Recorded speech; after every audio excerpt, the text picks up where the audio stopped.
તો ભગવાન પોતે મનુષ્ય રૂપ ધારણ કરી એ દેહાભિમાન રૂપ કાંટો દૂર કરવા માટે આ પૃથ્વી ઉપર તો પ્રગટ થયા છે.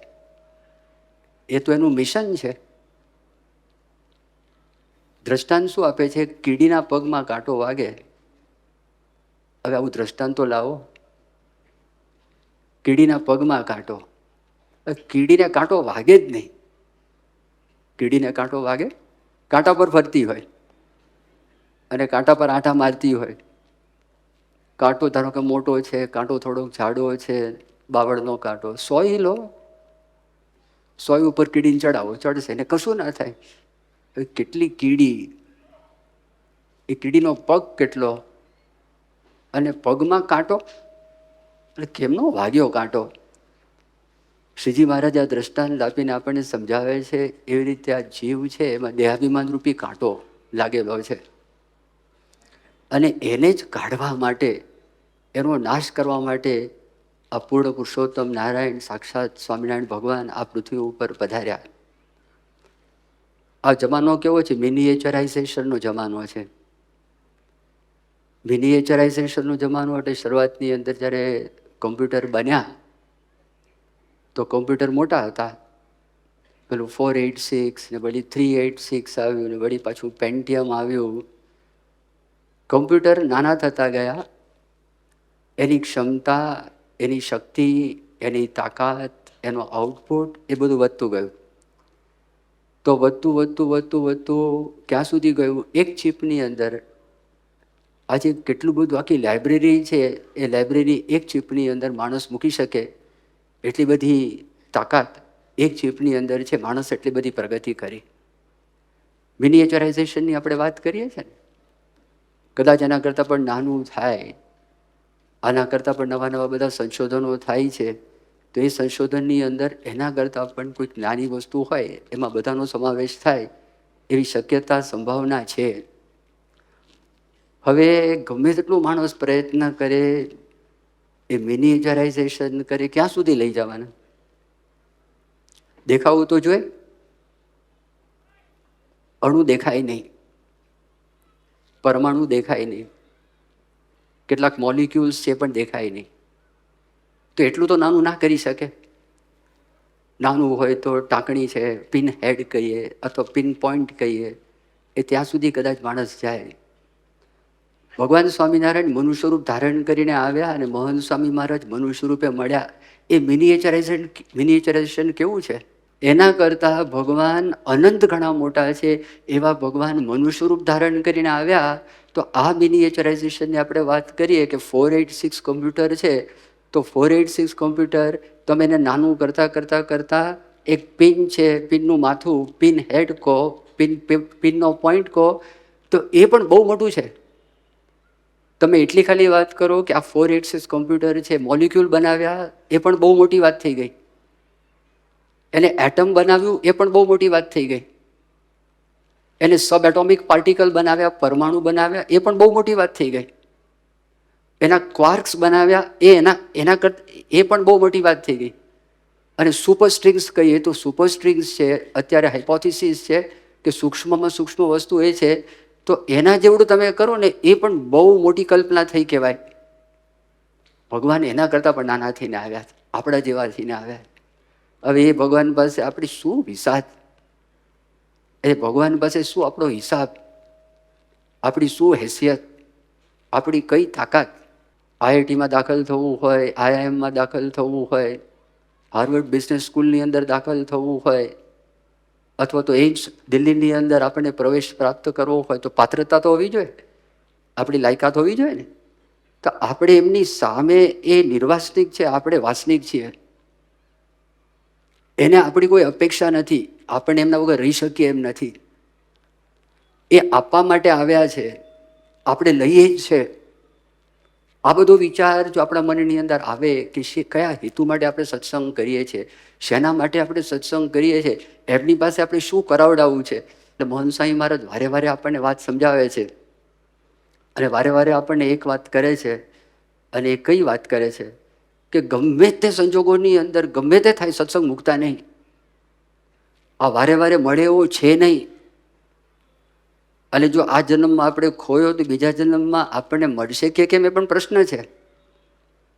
સાચો મળ્યો છે સત્સંગ અંગે અચળ કરી રાખજો રે, રખે ચડે બીજાનો રંગ એવું ડાપણ દૂર નાખજો રે, લઈ બેઠા જો મોટો લાભ ભેટી પૂર્ણ ભ્રમને રે, નહીં તો દુઃખનો ઉગત ડાભ માની લેજો એ મર્મને રે, આજ પામ્યા છો આનંદ વામ્યા દારૂણ દુઃખને રે, એમ કહે નિષ્કુળાનંદ રખે મુકતા એવા સુખને રે.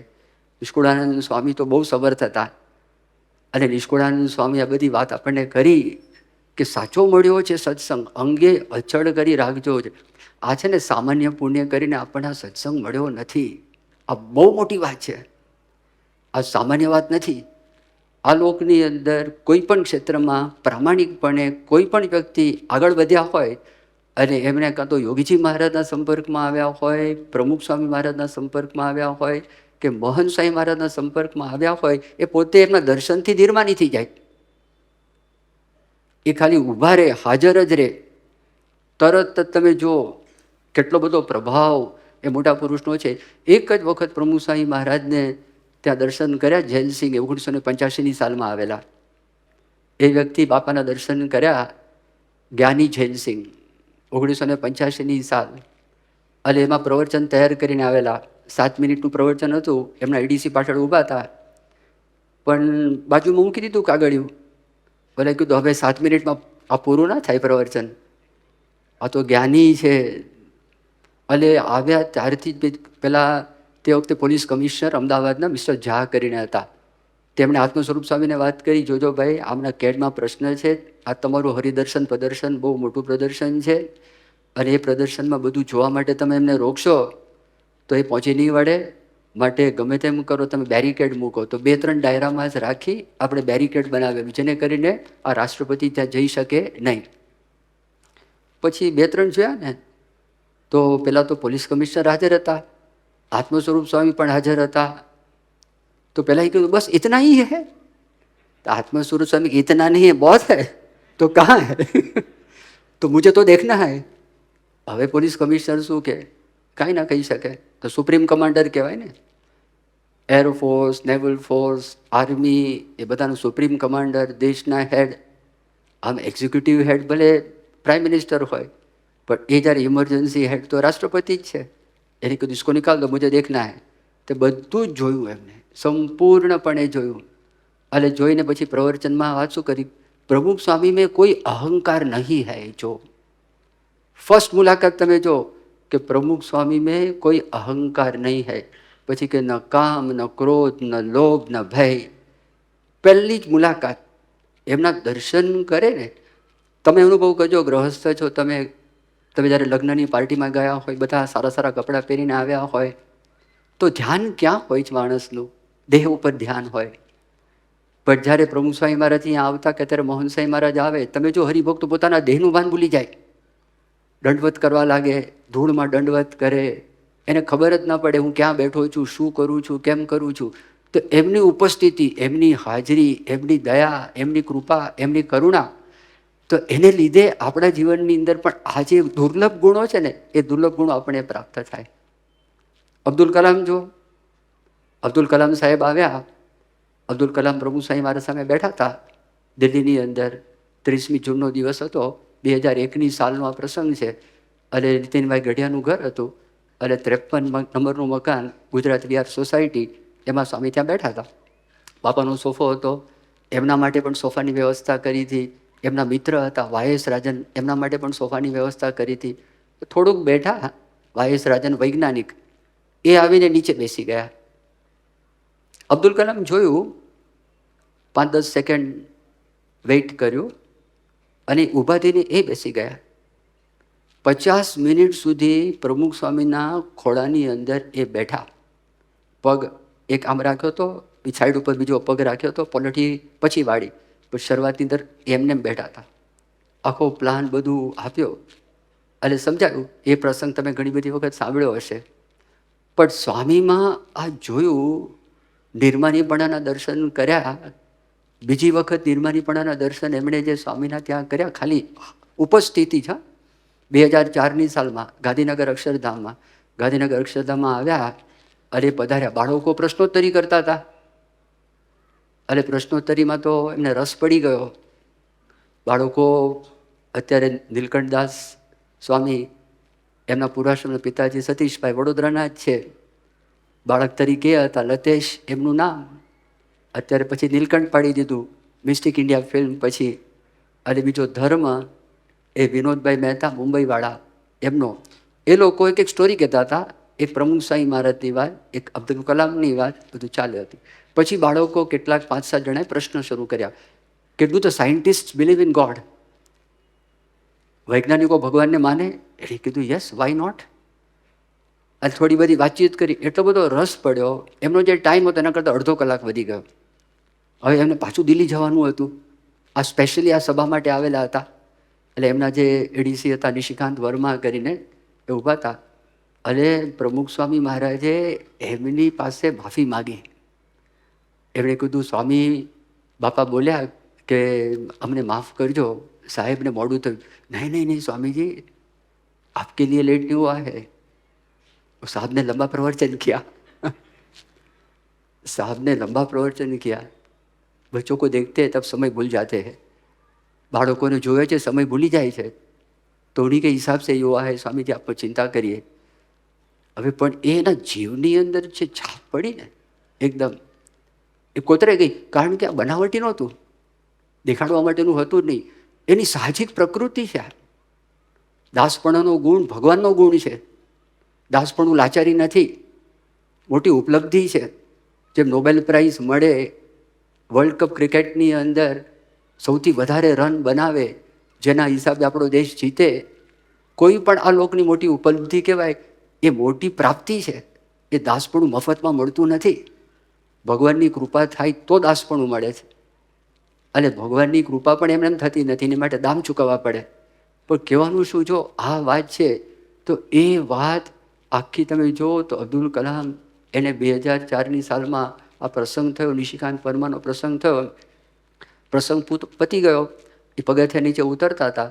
બધા હરિભક્તો ઘણા બધા બેઠા હતા, મહાનુભાવો આવેલા, બધાને વેવ કરતા હતા, હાથથી ઇશારો કરીને બધું કરતા હતા.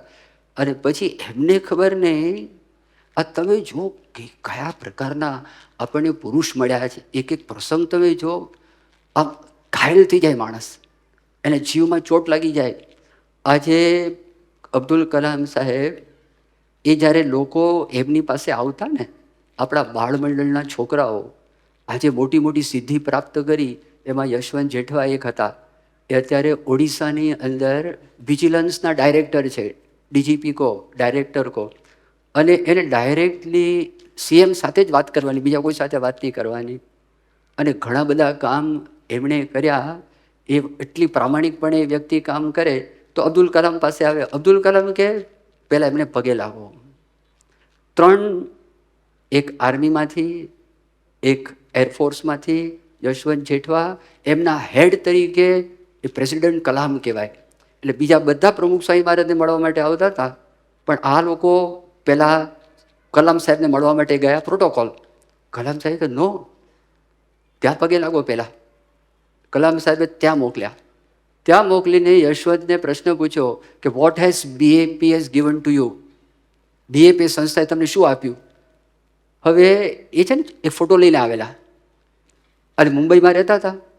મુંબઈમાં એક સામાન્ય ઘર હતું, મંદિરમાં વાંચતા હતા. IIMમાં પાસ થયેલા 2 વખત.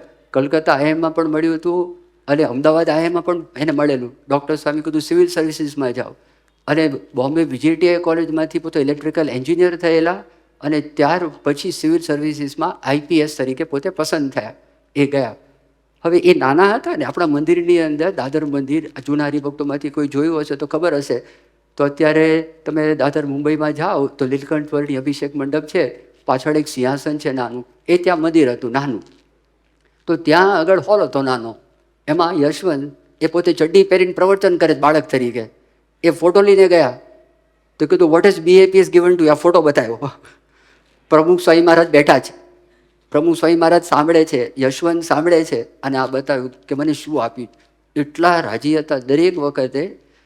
હવે બાપા, ઓફકોર્સ બાપા તો એ was the centre of attention focus of attention હરિભક્તોના, એના માટે જ કલામ સાહેબ ત્યાં આગળ આવેલા હતા, એમાં કોઈ શંકાનું સ્થાન નહીં. બાપા એમને માન આપે છે. જો એ નીચે ઉતર્યા, હરિભક્તોને વેવ કરતા હતા, સ્વામીના મનમાં ઈચ્છા થતી નથી કે એમની સાથે હું નીચે ઉતરું. પ્રમુખ સ્વામી મહારાજ 15 ફૂટ પાછળ હતા, કલામ સાહેબને એકલાને ઉતરવા દીધા.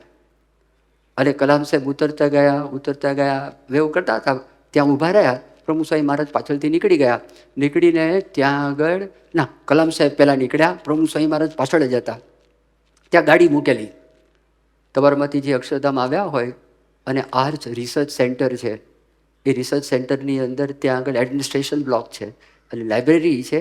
એ બે વચ્ચે ત્યાં આગળ જે રસ્તો છે, ત્યાં એમની ગાડી, એમ્બેસેડર ગાડી આવેલી. એ ગાડીમાં કલામ સાહેબ તો બેસી ગયા, વાયસ રાજન પણ બેઠા. પ્રમુખ સ્વામી મહારાજ જે 15-20 પગલાં પાછળ એ ધીમે ધીમે આવતા હતા. કલામ સાહેબને વિદાય આપવા માટે પ્રમુખ સ્વામી મહારાજ એમની ગાડી સુધી આવતા હતા. વાયસ રાજને જોયું. આ તમિળ ભાષામાં કલામ સાહેબને વાત કરી.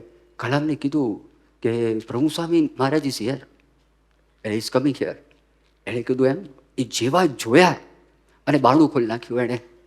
અને તમે જોઈ જ રહ્યા, યાદ રાખજો, પ્રામાણિકપણે આ વ્યક્તિ છે ને ઈમાનદાર માણસ. એના માટે લાલકૃષ્ણ અડવાણીએ પોતે એક વાત કરી, જ્યારે 2040 સાલનો પ્રસંગ કહું છું.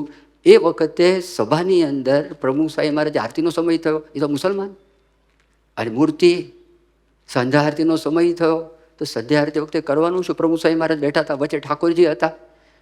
અને પછી એમને વાત કરી કે આરતી ઉતારવાની છે. તો એણે કીધું, જો આ બધામાં ભગવાન રહ્યા છે, આ બધા હજારો બાળકો બેઠા છે, તો એ લોકો ભગવાનની આરતી ઉતારે છે, આપણે એમની આરતી, એમાં રહેલા ભગવાનની આરતી કરી. કલામ સાહેબ કે બરાબર. કલામ સાહેબ આરતી ઉતારી. આરતી ઉતારીને લાલકૃષ્ણ અડવાણી તે વખતે આવ્યા નહોતા. અને એમને મનમાં પ્રશ્ન હતો કે પ્રેસવાળા કઈ રીતે આ જોશે અને કઈ રીતે આનું લખાણ કરશે, કે મારા મનની અંદર થતું હતું કે શું થશે, પણ કશું થયું નહીં ભગવાનની દયા કૃપાથી. અને બીજે જ દિવસે સંત આશ્રમની અંદર લાલકૃષ્ણ અડવાણી આવ્યા અને આ પ્રસંગની વાત પ્રમુખ સ્વામી મહારાજને કરી. અને તે વખતે એમણે કીધું કે स्वामी कलाम साहब बहुत ही ईमानदार व्यक्ति है, बहुत ही ईमानदार व्यक्ति है. હવે કે ઈમાનદારીની વાત કરી કે ઈમાનદારી શું, ઈમાનદારીની વાત કરી કે बहुत ही ईमानदार व्यक्ति है.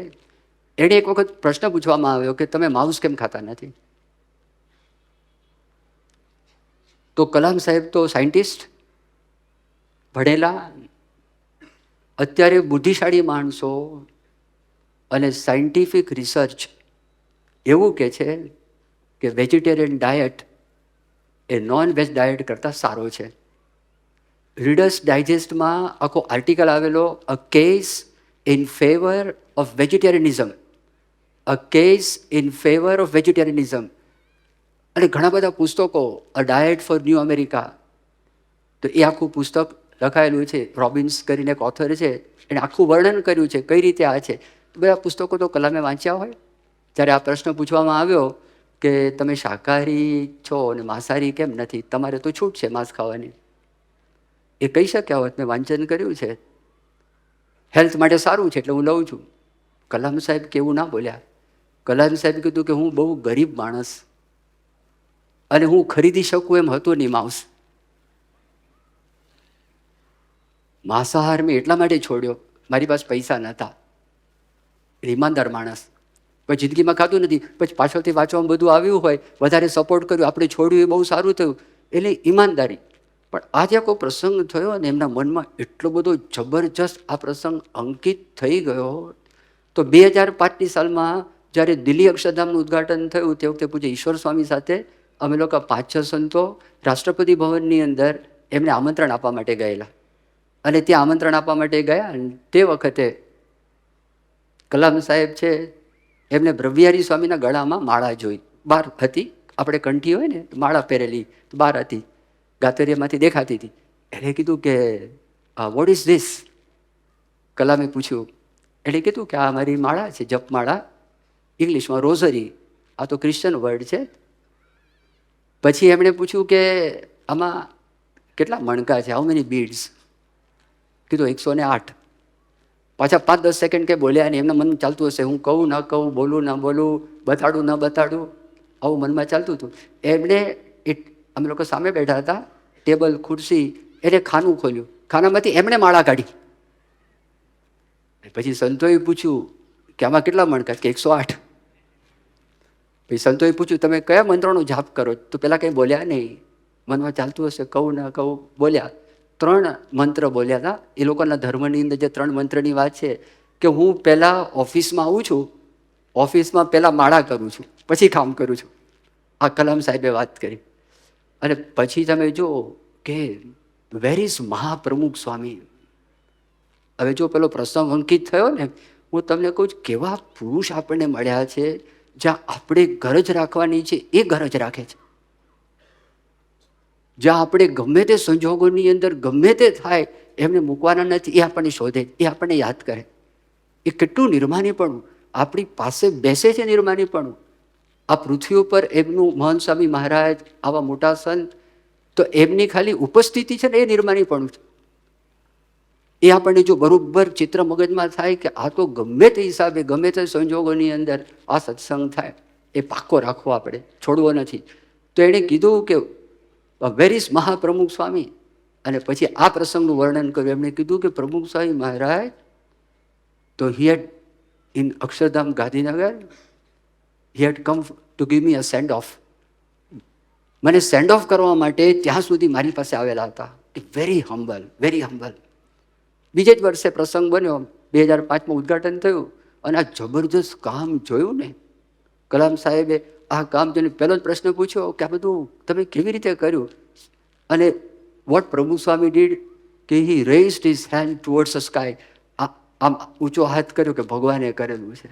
ઇન્સ્ટન્ટલી તમે જો, ઇન્સ્ટન્ટલી. તો આ બધા પુરુષો આપણને પ્રાપ્ત થયેલા છે અને એ આ બધા મૂલ્યો આપણને શીખવાડે છે. દાસત્વ ભક્તિની જે વાત કરી ને, તો દાસત્વ ભક્તિની વાત કરી. દાસપણું એટલે સેવકપણું. દાસપણું એટલે બીજા આપણા કરતાં મોટા છે, આપણે નાના છીએ. દાસપણું એટલે બીજાનો આપણને મહિમા સમજાય ને આપણા દોષ દેખાય. એ પુરુષોત્તમ બોલ્યા પ્રીતિમાં મહારાજે વાત કરી છે. દાસપણું એટલે પુરુષોત્તમ બોલ્યા પ્રીતિમાં મહારાજે એવી પણ વાત કરી, કોઈ અતિશય ગરીબ માણસ હોય, કોઈ અતિશય ગરીબ માણસ હોય, એને અતિ તૃષ્ણા હોય, છતાં પણ એને અન્ન વસ્ત્ર ન મળતા હોય અને અચાનક એને બ્રહ્માંડનું રાજ્ય આવી પડે તો એને કેવું સુખ થાય? એના કરતાં કરોડ ગણું સુખ ભગવાનની મૂર્તિમાં છે. આવી જ્ઞાન દ્રષ્ટિવાળા જે હોય અને મોટાનો વિશ્વાસ રાખે, એ સમાન મોટો કોઈ દાસ નથી. આ શ્રીજી મહારાજે દાસપણાની વ્યાખ્યા કરી પુરુષોત્તમ બોલ્યા પ્રીતેની અંદર. ભગવાનના મહિમાની આપણે બધી વાતો કરીને, તો ભગવાનનો મહિમા આપણને સમજાય. ભગવાનના આગળ ક્યાં છીએ આપણે? કોઈ હિસાબ નહીં, કોઈ હિસાબ નહીં. બ્રહ્માનંદ સ્વામી પોતે બોલી ગયા ને કે કડા વેડ વીટી મોતી पैर काने महा जोर से मुझ मरोड़ता है, चल देखत अपनी छायड़ी को तेड़ी पाग बांधी तन तोड़ता है, तन अत्तर तेल फुलेल लगावत नेह त्रियासंग जोड़ता है, ब्रह्मानंद कहे खबरदार बंदे देख काल किसी को न छोड़ता है. બ્રહ્માનંદ સ્વામી કીધું કડા વેડ વીટી, કડા વેડ વીટી મોતી पैर काने મહા જોર સે મૂછ મરોડતા હે. પરમ પૂજ્ય મોહન સ્વામી મહારાજ ઘણી બધી વખત વાત કરે છે. આમ નહીં, પેલા એક પ્રસંગની વાત કરે છે ને, એક ભાઈની.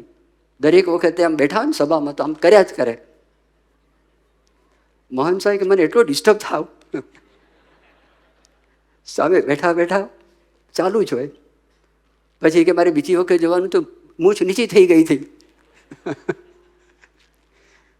પછી પૂછ્યું સભાની પછી આ બધું કેમ થયું? હવે એની મૂછ એટલા માટે નીચી થઈ ગઈ, આખા ગામમાં સૌથી વધારે પૈસાદાર વ્યક્તિ એ હતા.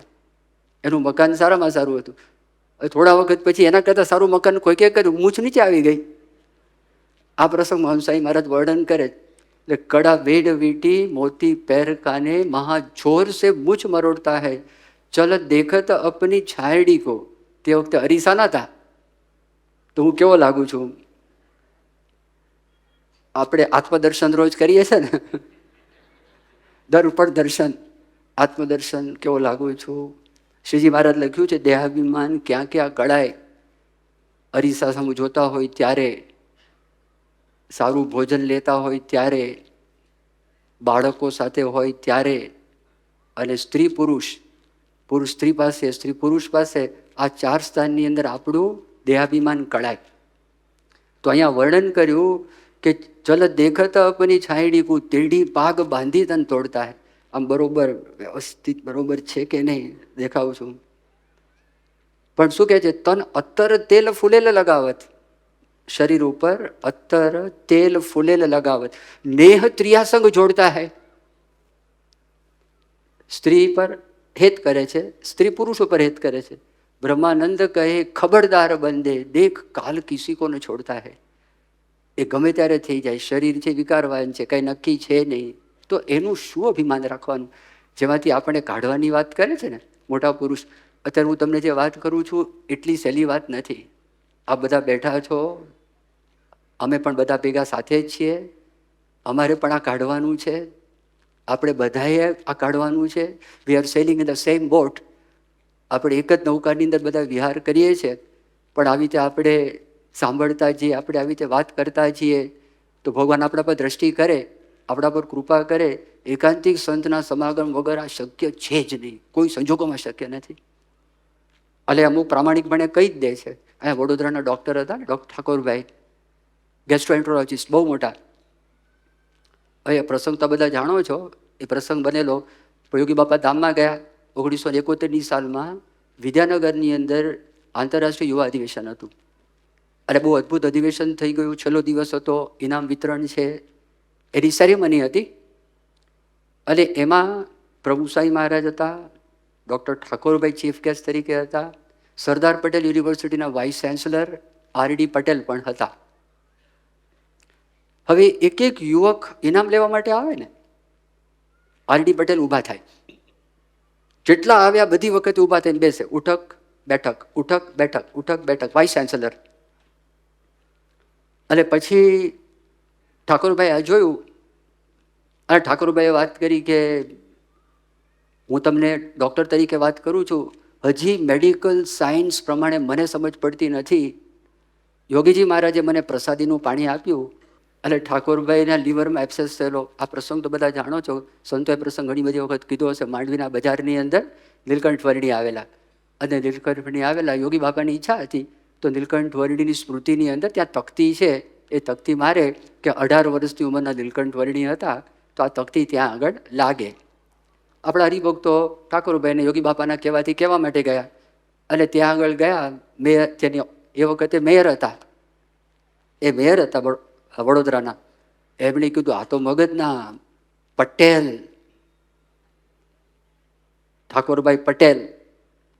કેટલા ગામના હતા મને ખબર નથી, પણ એ જે એનું જે મગજ એ સ્પષ્ટ વક્તા જ હોય. એને બધું કંઈ 2 વત્તા એટલે 4 કહેતા આવડે, એને 2 વત્તા એટલે 5 કહેતા ના આવડે, અને 3 કહેતા ના આવડે. કીધું કે જો તમારા સાધુ બાવાઓના કહેવાથી આ માંડવીના દરવાજાની અંદર હું તકતી મારું તો મારો માંડવીનો દરવાજો પથ્થરથી ભરાઈ જાય.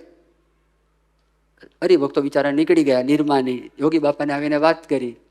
યોગી બાપા તો હશે, કશું નહીં, કંઈ કરતા કંઈ જ નહીં. યોગી બાપા કે સારું, કંઈ જ નહીં. હવે ભગવાનની ઈચ્છા, લીવર બગડ્યું. લીવર એક એવું ઓર્ગન છે ને શરીરમાં સૌથી ફાસ્ટ ડિજનરેટ થાય, અને જો લાગુ પડે દવા તો સૌથી ફાસ્ટ એના સેલ્સ એ લીવરને રિજનરેટ કરે. શરીરનું એક ઓર્ગન આવું છે કે જો એમાં લાગુ પડી જાય તો ફાસ્ટ થાય. પણ હવે તો ડૉક્ટર, એને ખબર પડી પ્રોગ્નોસિસ બહુ ખરાબ છે. તેણે વાત કરી, કીધું કે આ તો હું થોડા વખતમાં ઉપડી જવાનો છું, એટલું બધું તકલીફ છે, બ્લીડિંગ પણ થતું હતું, આખું થઈ ગયું હતું પેલું. કોઈકે વાત કરી, કદાચ મેં જે સાંભળ્યું છે એ પ્રમાણે, સાચી વાત મને સુધારજો, પણ એમની માતુશ્રી એમણે કીધું કે આટલાદરાની અંદર યોગીજી મહારાજ આવ્યા છે, તો તમે ત્યાં દર્શન કરવા માટે જાઓ. વચનસિદ્ધ વ્યક્તિ છે, આશીર્વાદ આપે ને કંઈક ફળે અને તમારું સારું થાય. ડૂબતો માણસ તરનાને પકડે, એ આવ્યા અહીંયા આગળ. અને અહીંયા આગળ આવીને પછી બધા જોયું, ઠાકોરભાઈ આવ્યા છે, મેયર, ગેસ્ટ્રોએન્ટરોલોજિસ્ટ, સિનિયર મોસ્ટ ગેસ્ટ્રોએન્ટરોલોજિસ્ટ, બધા હરિભક્તો જાણતા હતા. સરભરા આ છે તે છે, બોલાવ્યા. યોગી બાપાને વાત કરી, સ્વામી સાહેબ આવ્યા છે. બાપાએ પૂછ્યું કેમ આવવાનું થયું? કીધું કે સ્વામી આ પરિસ્થિતિ છે, આ લીવર મારું બગડેલું છે અને હું ડૉક્ટર છું, તો મને ખબર છે કે મારે જાજુ જીવવાનું નથી. આશીર્વાદ લેવા માટે આપની પાસે મોકલ્યા છે, તો આશીર્વાદ લેવા માટે આવ્યો છું. યોગી બાપાએ કોઈ સંત હશે કે જે હશે એમને વાત કરી, જાઓ પ્રસાદીનું પાણી લાવો. હવે યોગી બાપા પ્રિસ્ક્રિપ્શન આપે છે ડૉક્ટરને. પેલા ડૉક્ટર પ્રિસ્ક્રિપ્શન આપે, હવે યોગી બાપા પ્રિસ્ક્રિપ્શન આપે, 1 ચમચી સવારે 1 ચમચી સાંજે.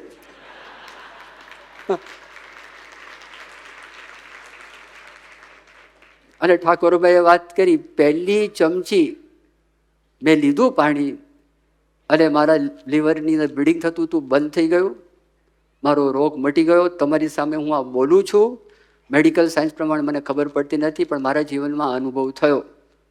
અને એ યોગી બાપાને લીધે અહીંયા આવે ને, ઉપર દર્શન કરવા માટે ન જાય, યોગી બાપાને મળે. યોગી બાપા કે ઉપર દર્શન કર્યા? ના. ચાલો મારી સાથે. દર્શન કરવા માટે લઈ જાય, શ્રદ્ધા કરાવે. યાદ રાખજો, એણે કીધું ભગવાનમાં માનતો નથી, પણ હું યોગીજી મહારાજને જોઉં છું તો મને ખબર પડે ભગવાન હોવા જ જોઈએ. એમને જોઉં છું તો મને લાગે જ ભગવાન હોવા જોઈએ. આવા પ્રસંગ બન્યા તો પણ પ્રામાણિકપણે આ યુવકોની સભામાં અવોર્ડ વિનિંગ સેરેમનીની અંદર એ વ્યક્તિ શું બોલ્યા? મને એમ લાગે છે મારો અહંકાર નહીં જાય, મને એમ લાગે છે કે પ્રાણ અને પ્રકૃતિ ભેગા જશે. હવે ઠાકોરભાઈ બોલ્યા. પછી પ્રમુખ સ્વામી મહારાજ આશીર્વાદ હતા, અને પ્રમુખ સ્વામી મહારાજે આશીર્વાદમાં વાત કરી. સ્વામી કીધું કે આ જો સત્સંગનો પ્રતાપ કેવો છે. અત્યાર સુધીમાં આ સાહેબે આરડી પટેલ ઘણા બધાને બેઠક ઉઠક કરાવી હશે, આજે આ બધા યુવકો એમને કરાવી. આ સત્સંગનો પ્રતાપ તમે જો, નિર્માનીપણું તમે જો, બાપાની ઉપસ્થિતિ, બાપાની હાજરીની પ્રસંગ બન્યો. કહેવાનો ભાવાર્થ એટલો છે કે અમને પણ ઈચ્છા છે, આપ બધાને પણ ઈચ્છા છે. આ બહુ દુર્લભ વસ્તુ છે જે ભગવાનની એકદમ આપણને નિકટ લાવી દે. એ સિવાય આપણને ભગવાનના સુખનો કોઈ દિવસ ક્યારે પણ અનુભવ નહીં થાય. મોહન સ્વામી મહારાજ અહીંયા આગળ પધાર્યા હોય ને આપણને કોઈ પણ વ્યક્તિનો બેઠા બેઠા અવગુણ આવે તો મોહન સ્વામી મહારાજની મૂર્તિનું સુખ નહીં આવે. આપણે એવું માનવું જ પડશે કે એમના સંબંધમાં આવ્યા છે માટે દિવ્ય છે, એમના સંબંધમાં આવ્યા છે માટે એ મુક્ત છે, એમના સંબંધમાં આવ્યા છે માટે મારા કરતાં મોટા છે. કારણ કે દાસપણાનો પ્રશ્ન કેવો થાય, બીજાને મોટા કેવી રીતે માનવા? મારી પાસે પૈસા વધારે છે, પેલો ગરીબ માણસ મારાથી મોટો કેવી રીતે? મારી પાસે સત્તા વધારે છે, પેલી પાસે સત્તા નથી, મારા કરતાં મોટો કેવી રીતે? મારી પાસે બુદ્ધિ વધારે છે, એની પાસે બુદ્ધિ ઓછી, મારા કરતાં મોટો કેવી રીતે? મારું સ્વાસ્થ્ય એના કરતાં સારું છે, એનો માનલો છે, તો મારા કરતાં મોટો કેવી રીતે? હું એના કરતાં વધારે રૂપાળો છું, મારા કરતાંનું રૂપ ઓછું છે, મારા કરતાં મોટો કેવી રીતે? તો શ્રીજી મહારાજ આ વાત કરે છે, યોગી બાપા પણ આ વાત સમજાવતા. આપણે કોઈ દિવસ કોઈ સાયકોલોજીસ્ટ દુનિયાનો આવે, હાર્વર્ડનો હોય કે ગમે ત્યાંનો આવે, તમે આ વાત એની પાસે મૂકો, બહુ તે લોકો ક્યાં સુધી જાય છે? એ લોકો સર્વન્ટ લીડરશિપ ઉપર જાય છે. સર્વન્ટ લીડરશિપ ઉપર જાય, beyond that they cannot comprehend. એના મગજની અંદર બેસે નહીં. આ કઈ રીતે વાત છે? ગરડા અંત્ય પ્રકરણનું 26મું વચનામૃત છે. એ 26ના વચનામૃતમાં ભગવાન કહે છે મને શું બહુ ગમે, શું નથી ગમતું. ભગવાન કહે છે મને કોઈ પ્રકારનો અહંકાર નથી ગમતો. અને એ અહંકાર ભક્તિપણાનો હોય, એ અહંકાર બ્રહ્મપણાનો હોય, એ અહંકાર વર્તમાન પાડ્યાનો હોય, એ અહંકાર ધર્મપણાનો હોય. કોઈ પણ પ્રકારનો અહંકાર મને ગમતો નથી. શ્રીજી મહારાજ કે મને દંભ છે, દંભ પણ ગમતો નથી. દંભ એટલે શું? પોતે નિશ્ચય ઓછો હોય, અંતરમાં વર્તન ઓછું હોય, પણ સારું દેખાડવા માટે બીજાને વધારે બતાડે. તો મહારાજ કે મને દમ પણ ગમતો નથી. અને હવે મને શું ગમે છે એનું વર્ણન કરે મહારાજે કીધું કે પોતાના દેહથી વ્યતિરિક્ત પોતાના આત્માને બ્રહ્મરૂપ માનતો હોય, આત્મનિષ્ઠાની પરાકાષ્ઠા, જો ભગવાનની અચળ ભક્તિ કરતો હોય, ધર્મની અંદર દ્રઢ હોય અને ભગવાનનો યથાર્થ મહિમા સમજતો હોય, તો પણ આ સત્સંગની અંદર કોઈક કંઈ ન સમજતો હોય અને એને ભગવાનનો નિશ્ચય હોય તો એને મોટો જાણે અને એની આગળ પોતાને તુચ્છ નહીં અતિ તુચ્છ જાણે, એ અમને બહુ ગમે. આ કઈ રીતે બન્યા, કઈ રીતે પોસિબલ છે? મહંત સ્વામી કે આ બ્રેન વોશિંગ છે?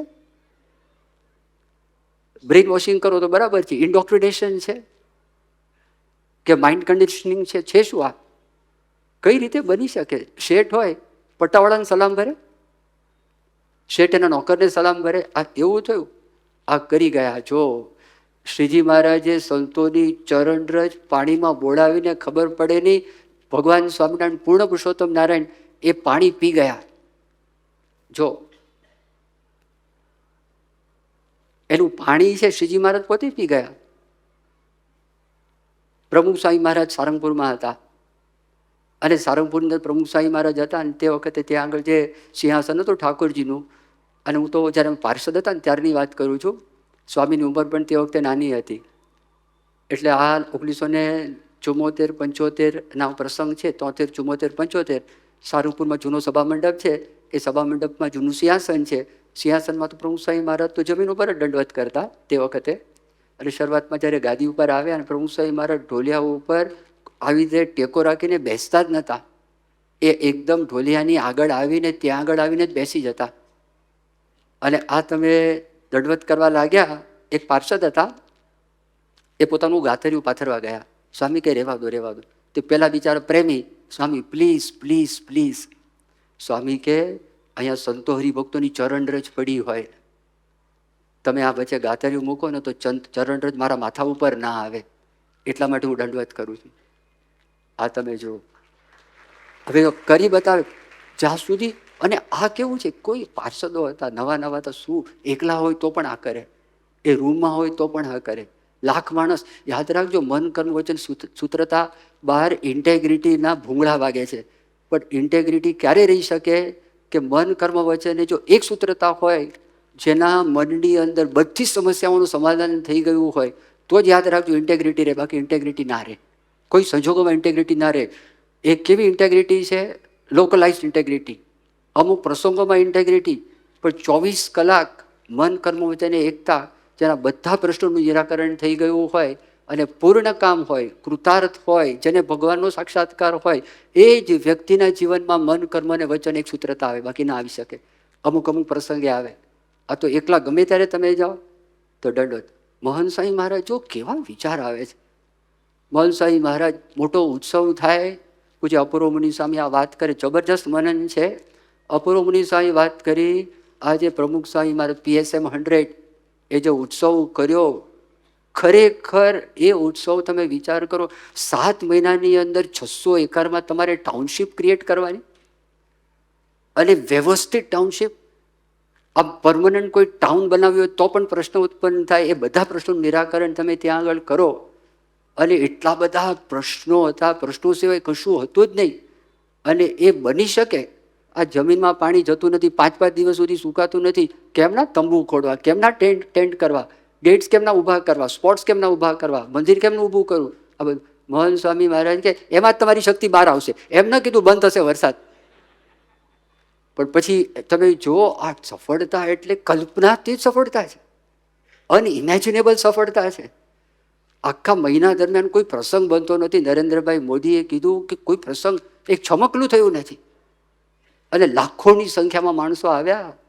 અને મહંત સ્વામી મહારાજ બેઠા હતા. કેવી રીતે? અપૂર્વ મુનિ સ્વામી શું કહે છે, 600 એકરમાં પ્રમુખ સ્વામી મહારાજની ફિઝિકલ એબ્સન્સમાં પ્રમુખ સ્વામી મહારાજની પ્રેઝન્સ દેખાતી હતી 600 એકરમાં. સ્વામી તો હાજર નહોતા સદેહે. અને મહંત સ્વામી મહારાજની ફિઝિકલ પ્રેઝન્સમાં 600 એકરમાં એબ્સન્સ દેખાતી હતી. આ બોલી કે વિચાર કરજો. હા, તમે આના પર હું શું કહું છું? પ્રમુખ મહંત સ્વામી મહારાજ હાજર, જાણે એનું અસ્તિત્વ જ નથી, એમની જાણી છે જ નહીં, કોઈ ઠેકાણે નહીં. બહુ અઘરું કામ છે આ બધી મહારાજે વાત કરીને. જો આ શ્રીજી મહારાજને ગુણાતીત સંતો ના આવ્યા હોય તો આપણા ભેજામાં બેસે નહીં. યોગીજી મહારાજે હરિભક્તના છોકરાના મળમૂત્ર સાફ કર્યા છે, એની પૂંઠ ધોઈ છે ગોંડલમાં. વરસાદ પડતો હતો, એટલે ક્યાં બિચારો છોકરો આગુ પાછો થતો તો યોગી બાપા જાણી ગયા અને સંડાસ જવું છે, ક્યાં લઈ જવા, છત્રી લઈ આવ્યા, એ બાળકને લઈ ગયા, એના બાપ ક્યાં, એની માં ક્યાં, કોઈને ખબર નહીં. એને બધું સાફ કરાવ્યું, સ્વામી લોટો લઈ આવ્યા, એ તો સાવ નાનો હતો, એની પૂટ ધોઈ યોગી બાપાએ અને હાથ ધોઈને કામ કર્યું. વિચાર તો કરો ક્યાં સુધી કામ થાય. પ્રમુખ સ્વામી મહારાજે હરિભક્તો સંડાસ ગયા હોય સારંગપુરની અંદર, એ ફ્લશ સિસ્ટમ તો હતી નહીં, બધા લબાચા બહાર પડ્યા હોય, હવે એમને મૂકીને જતા રહ્યા હોય, આવશે કરનારા કરશે, અહીં શું પ્રશ્ન છે. તો ત્યાં આગળ પ્રમુખ સ્વામી મહારાજ નીચેના કુંડ, તમે જૂનો કુંડ જૂના હરિભક્તોને પૂછો, જોયો હોય તો, એ પગથિયા તમે નીચે ઉતરો સ્ટેપ પર, એમાંથી ડોલ લઈને જાઓ, કોઈ મોટર કે કોઈ પાઇપ દ્વારા નળ દ્વારા પાણી નહીં, એ બાલ્ટીથી લેવાનું, પછી પગથિયા ચડો, પગથિયા ચડીને 4-5 પગથિયા ઉપર ચડો, લાઈન બંધ. કુવા હતા, કુવા ઉપર છાદેલું હતું, એના પર લોકો ત્યાં હરિભક્તો સંડાસ જતા. અને એકાદશી, મોટી એકાદશી, અને એ એકાદશીની અંદર પ્રમુખ સ્વામી મહારાજ ત્યાં આગળ એકલા બપોરે જાગીને સાફ કરતા. અને મહિમાથી તમે જે જોયા હોય ને, આમ લાદ્યું હોય ને, આ લોકમાં આપણને કોઈ ગાડી મળી જાય, મકાન મળી જાય, પદવી મળી જાય, કેનેડા અમેરિકાના વિઝા મળી જાય, અને મોઢામાં પાણી છૂટે ને, એમ આ સેવામાં પાણી છૂટે. તમે ખાનગીમાં જોતા હો ને, લાગે કે આ શું કરે છે, શું આ, ત્યારે પણ લાગે ને આ વાત સાચી છે. હવે આ વાત સાચી છે, બીજાને કેમના મોટા માનવા? તો આપણને ભગવાનને સંતોએ આ તર્ક પણ આપ્યો છે. એ તર્ક આપણને સમજાય કે બીજાને આપણે કેવી રીતે મોટા માની શકીએ, આપણે લૌકિક મોટપ હોવા છતાં કેવી રીતે માની શકીએ. તો જો એક પ્રસંગની વાત કરું, 2010ની સાલમાં પૂજ્ય ઈશ્વર સ્વામી સાથે અને બીજા 2 સંતો હતા, કૃષ્ણ સ્વરૂપ સ્વામી, યોગી સ્મરણ સ્વામી, અને આફ્રિકાની અંદર યોગી બાપાએ 1960ની સાલમાં મંદિર કરેલા, એના 50 વર્ષ પૂરા થતા હતા. તે નિમિત્તે ઘણા બધા સંતો દેશમાંથી આફ્રિકા ગયેલા હતા. 3 સંતોના મંડળો થયેલા, એમાં એક મંડળમાં અમે હતા, એટલે પૂજ્ય ઈશ્વર સ્વામી સાથે અમે 3 સંતો હતા. સાઉથ આફ્રિકા જોહાનિસબર્ગની અંદર અમે ત્યાં ગયા, તો ત્યાંના જે પ્રમુખ હતા, તો મુકેશભાઈએ વાત કરી કે સ્વામીજી, આ દેશ છે સોના માટે વખણાય છે, હીરા માટે વખણાય છે, તો અમારી ઈચ્છા છે એક સોનાની ખાણ જોવા માટે આપ આવશો? કીધું આવીએ. હવે એ ખાણ એક્સટિંગ થઈ ગઈ હતી, હવે એમાંથી હીરા, એમાં સોનું નીકળતું નહોતું. અમને લઈ ગયા તો જમીનથી 700 ફૂટ નીચે એલિવેટર દ્વારા, એલિવેટર એકચ્યુઅલી એલિવેટ કરે, આ ડાઉન એસ્કેલેટર નહોતું, પણ એ ઉપર નીચે બંને સ્થાનમાં આવે. તો અમને નીચે લઈ ગયા. એક ગાઈડ અમારી સાથે હતા, અંધારું હતું. એ વખતે કેવી રીતે બધા માઇનર્સ, જે લોકો ખાણમાં કામ કરનારા માણસો, કઈ રીતે આ ઓર છે, ગોલ્ડ ઓર, એના પથ્થરો છે, એ પથ્થરો કેવી રીતે કલેક્ટ કરે, વ્હીલ બેરોમાં લાવે અને ત્યાં આગળ મૂકે, ઉપર કેવી રીતે જાય, કેવી રીતે પ્રોસેસ થાય, પ્રોસેસમાંથી કેવી રીતે ગોલ્ડ નીકળે, બતાવતા હતા. જો અમને કે આ પથ્થર છે ને, આમાંથી ગોલ્ડ નીકળે. એટલે કશે સોનું દેખાયું નહીં, કોઈ ઠેકાણે સોનું, કંઈ કરતાં કંઈ સોનું નહીં. વિશ્વાસ આ કે છે તો આપણે કંઈ શંકા હતી નહીં. ઉપર ગયા, ઉપર એક હોલ હતો, ત્યાં વિડીયો હતી, વિડીયો પ્રેઝન્ટેશન, કઈ રીતે સોનું આમાંથી કાઢે છે એ બતાવ્યું. એક સોનાનો ગચ્યો, ટ્રપીઝિયમ હતું, સોનાનું પ્યોર ગોલ્ડ. એટલે કીધું કે જેની તાકાત હોય ઉઠાવો લઈ જાઓ, જેની તાકાત હોય ને ઉઠાવો લઈ જાઓ, પણ શરત એટલી, 2 આંગળીથી ઉપાડવાનું છે. કોણ ઉપાડે? હાડું આમ હતું, તો ઉપડે કેવી રીતે? પછી હસવા લાગ્યો. પછી એને કીધું કે બધા બેઠા હતા, 1 ટન પથ્થર કાઢીએ, એમાંથી 4 ગ્રામ સોનું નીકળે છે. કેટલું? અને કહેવાય શું? Gold mine. હવે કેટલા 10 લાખ ગ્રામ થયું 1 ટન એટલે, અને એમાંથી ખાલી 4 ગ્રામ ગોલ્ડ માઇન. તો આપણને મહંત સ્વામી મહારાજ રૂપી સોનાનો સ્પર્શ થયો, આપણે ગોલ્ડ થયા કે નહીં?